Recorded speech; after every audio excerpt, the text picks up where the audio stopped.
Filter. Ingat ya, filter itu menggeser fase. Kenapa bisa menggeser fase? Dikarenakan kapasitornya, efek dari XC, reaktansi dari kapasitornya. Kapasitor itu menggeser fase dari 0 sampai 90 derajat. Tapi itu secara ideal tuh 90 derajat ya, secara ideal. Tapi untuk kita mendapatkan penggeseran fase yang sesuai ya, 90 derajat, kita pakai aja 3 rantai high pass filter.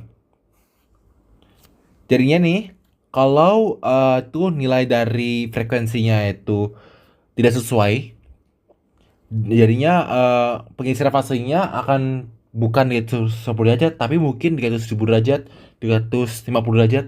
Jadinya penggeseran fase itu nggak akan sesuai dan itu tidak akan isolasi.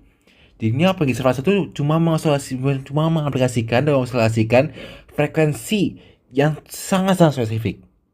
Cara kerjanya. Nah, untuk itu, kalau frekuensi oscilasi itu rumus frekuensinya itu adalah segini ya. Dimana aplikasinya tuh harus min lebih kurang dari min 29. Kenapa min ya? Kenapa min? Ingat ya, karena ini adalah inverting, maka aplikasinya adalah satu min RF per RI. Itu kenapa? Itu kenapa? Nah, untuk mengaplikasikannya kita butuh lebih kurang dari 29. Tapi pas mau stabil kita butuh sama dengan 29. Ingat, pas stabil kita mau sama dengan 29. Itu adalah mungkin konsep umum dari penggeser fase. Oke, sekarang ke soal ya. Oke, di sini kalian boleh pause dulu ya. Di sini kita bisa lihat kalau soal meminta kita untuk mendesain sebuah penggeser fase untuk mengosilasikan frekuensi 1 kHz dengan kapasitor 1 nanofarad. Jadinya frekuensinya tetap 1 kHz ya. 1 kHz, 1 kHz, 1 Hz itu mah. Sorry ya. 1 kHz dengan kapasitor 10 nanofarad. Jadi kita butuh memastikan kalau amplifier ini memiliki nilai amplifikasi yang sesuai. Gimana caranya? Dengan cari RF per RC-nya tuh yang sesuai. Kan tadi kan bilang kita cari aja RF per RC yang sesuai aja. Sering kilo ohm ya, kayak tadi ya, sering kilo ohm. Jadinya kan sini butuhnya kan dikurang dari 29. Maka cari aja itu bikinnya 30 kilo ohm per 1 kilo ohm. Ini kan 30 ya, min 30. Dan ini udah nih sesuai. Berarti aplikasinya harus min 30. Oke, jadi kalau kita gitu, berarti yang cari frekuensinya. Cari frekuensinya kita tinggal cari masukin aja ya. Masukin aja kita cari frekuensi 1000 1 per 2 pi akar 6. R nya kita ketahui, C nya kita ketahui kalau itu 10 kali 10 pangkat min 6 ya. Min 9. Berarti nilai R nya adalah setara dengan 16 kilo ohm. Maka telah didapatkan kalau RF itu butuh 30 kilo ohm, R itu 1 kilo ohm, R nya tadi 16 kilo ohm, dan C nya tadi 10 kilo nanofarad. Tinggal masukin sini aja nanti. Akan dapatkan nanti oscilasi kita. Oke, di sini kita apa sih pembatas oscilatornya yang akan bahas ya, karena akan mirip dengan tadi J/W ya. Oke, lanjut ke catu daya. Catu daya atau power supply adalah perangkat yang mengubah tegangan dari sumber listrik seperti AC 220 volt dari PLN ke tegangan yang kita maui. Contoh DC 12 volt. Nah, saudara kita pernah sih memegang catu daya di semester 1 tadi pas sebelum UTS ya. Dimana kita belajar tentang transformer, rectifier, refilter. Saran terakhir nih, voltage regulator. Jadi kita peranakan praktikum di mana kita mempelajari cara kita mengkonvert nilai AC ke DC ya. Tapi seringnya kan pas kita praktikum itu nilai DC-nya tuh agak aneh ya, nggak akan stabil. Itu ada kegunaan dari voltage regulator, menstabilkan nilai dari tegangan inputnya dan outputnya. Itu voltage regulator, menstabilkan tegangan output. Lanjut ya. Oke, regulator tuh adalah bagian dari catu daya yang bertujuan untuk menahan tegangan output di nilai yang dimaui. Nah, ada banyak jenis regulator. Ada regulator linear yang menggunakan komponen aktif seperti transistor dan IC-nya pin 7805. 05 ini menjelaskan Vout dari regulatornya. Dan di sini juga ada juga regulator switching yang menggunakan tegangan melalui switching frekuensi tinggi. Dan kalau regulator switching itu seringnya pakai LT ya, LC filter ya. LC filter tuh kita nggak bahas ya di semester ini. Jadinya itu saya nggak masukin ya regulator switching, cuma regulator linear. Dan kalian pasti bingung ya, cara kerja regulator kayak mana? Tapi asli ya, kita tuh pernah memegang regulator. Tapi mungkin kalian nggak pikir regulator. Tapi contohnya ada dioda Zener. Ingat kan dioda Zener itu kalau dalam paralel itu menstabilkan outputnya. Nah itu arti semacam regulator. Oke, mungkin kalian bisa baca aja sini baca. Ada juga di video yang PPT yang saya tuh link di bawah juga ada kayak gini lebih jelas malah. Lanjut ya. Nah, regulator tegangan itu di sini saya cuman hanya membahas efektivitas dari regulator tegangan. Kalian bisa baca dulu ya.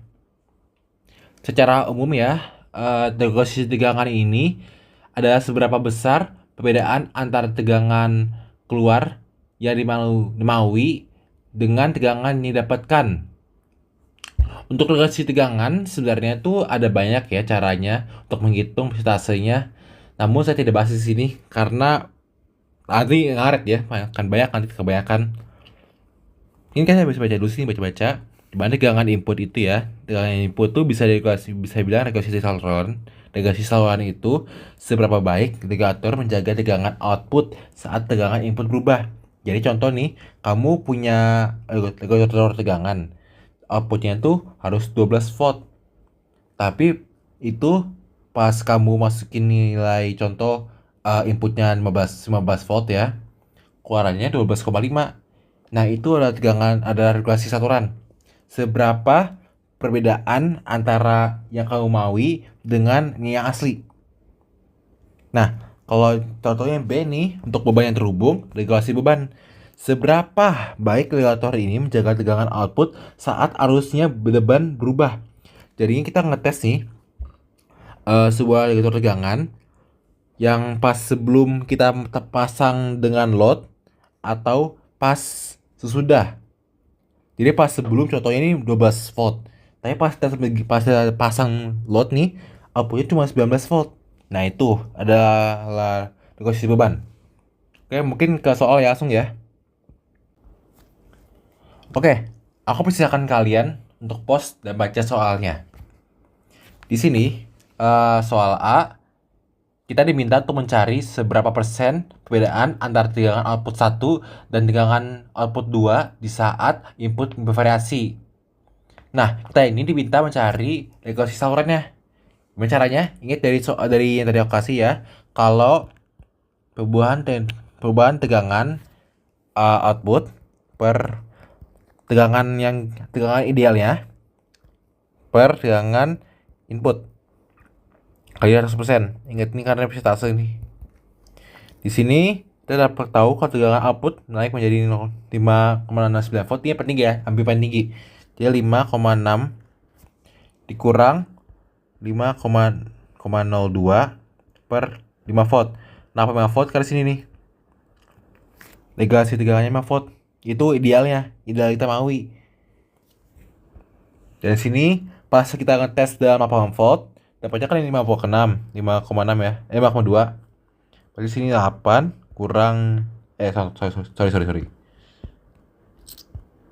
8 tuh pasti dapatnya 5,2 volt outputnya. Pas 12 volt masukannya outputnya 5,6 volt. Berarti sini VIN-nya tuh 12 kurang 8. Berarti di sini 100% kita akan dapatkan kalau sini 0,2%. Berarti variasi output dari regulator tegangan di saat rentang 8 volt sampai 12 volt adalah 0,2%. Itu cuma dibilang regulasi saluran. Sekarang kita masuk ke B ya. kita diminta untuk mencari perbedaan antara tegangan output 1 dan tegangan output 2 di saat beban tidak dipasang dan saat dipasang. Jadi kayak gini ya, pas kita punya regulator, pas beban dipasang, berapa outputnya? V out. Dan ini regulator lagi nih, pas bebannya nggak dipasang, berapa V out? Itu yang diminta. Jadi dari rumus tadi ya, V N load no load dikurang V full load per V awal tuh full load. Nah sini pas nggak ada beban ya, pas maaf 100%, pas nggak ada beban kita mendapatkan kalau V out-nya itu 3,35. Tetapi pas kita ada pasang beban, V out-nya turun ke 3,25. Berarti bagi lagi sama tuh 3,25. Kita akan dapatkan kalau sini ada outputnya 3,08%. Nah, dapatkan nih. Oke. Kalau pertanyaan WA aja saya nanti tanya aja ke aku ya. Atau enggak cari lihat aja tuh PPT yang saya kirim kirim lagi. Saya link di bawah tuh video. Lanjut. Sekarang rangkaian terakhir yang kita akan bahas yaitu Wheatstone Bridge. Nah, Wheatstone Bridge itu adalah rangkaian yang digunakan untuk mengukur nilai resistansi yang sangat kecil. Kita bisa mencari nilai resistansi dari perbedaan antara tegangan C, dan tegangan D. Nah, dengan kita tahu R1, R2, dan R3 mempunyai nilai yang kita telah ketahui. Nah, saat Wheatstone ini seimbang, nilai sumber resistansi yang kita miliki sama. Jadinya R1, R2, R3, R4 akan sama. Jadi kan pas ini sama kan, berarti kan perbedaan tegangan Vc per kurang Vd kan akan sama dengan 0. Tapi pas R4 ini, saya bilang Rx ya, Rx bilangnya. R4 ini beda dikit aja. Vc kurang Vd tidak akan sama dengan 0. Mungkin A gitu, bilang aja A. Tidak akan sama dengan 0. Nah, kegunaan ini apa? Dengan reverse engineering ya, kita akan bisa tahu berapa perbedaan berapa Rx atau R4 dengan presisi yang sangat presis. Itu gunanya Wheatstone. Seringnya Rx ini dibilang sebagai sensor ya. Bahasa sensor itu pen sensor. Contoh kayak sensor strain, sensor shear, atau sensor panas gitu. Situ buat sensor. Karena kan sensor tuh seringnya tuh berubah nilai resistansinya itu sesuai dengan indikatornya. Mungkin kayak gitu ya. Kita akan masuk ya ke soal terakhir. Oke, Anda boleh pause dulu ya. Oke, di sini kan soalnya saya ambil referensi dari tahun lalu ya, UAS-nya. Oke, di sini kita diminta untuk mencari nilai resistansi dari sebuah sensor gauge dengan menggunakan Wheatstone. Nah, ini saya dikasih nih rumusnya. RG sama dengan RG awal dikali 1 tambah faktor gauge dikali sama epsilon. Nah, RG itu ini, RG. Andaikan ini bahkan ini sensor. Ini sensor. Yang nilainya berubah setiap buat nilai itu strainnya berubah. Jadi, kalau kita cari ya sini, kalau nilai RG awalnya adalah 0,3 volt, 3 volt lagi 350 ohm. Kita akan dapatkan kalau RG sama dengan awalnya 350 ohm plus 1 tambah gauge faktornya tadi 2,1 dikali sama tadi tuh kalau program mengalami regangannya 350. Kita kalikan, kita akan dapatkan 353,1 ohm. Tapi di dunia asli ya, kita nggak akan dapatkan RG-nya dengan hitung ini. Kita dapatkan RG-nya dengan cari Itu perbedaan VO-nya, beda VO-nya. Sini namanya galvanometer ya. Galvanometer tuh cuma perbandingan, cuma membandingkan nilai tegangan antara dua titik itu galvanometer. Nah, kalau kita tahu RG saran di 352 volt, kita cari itu perbedaan antara VO kayak mana. Dia kayak gini ya. B.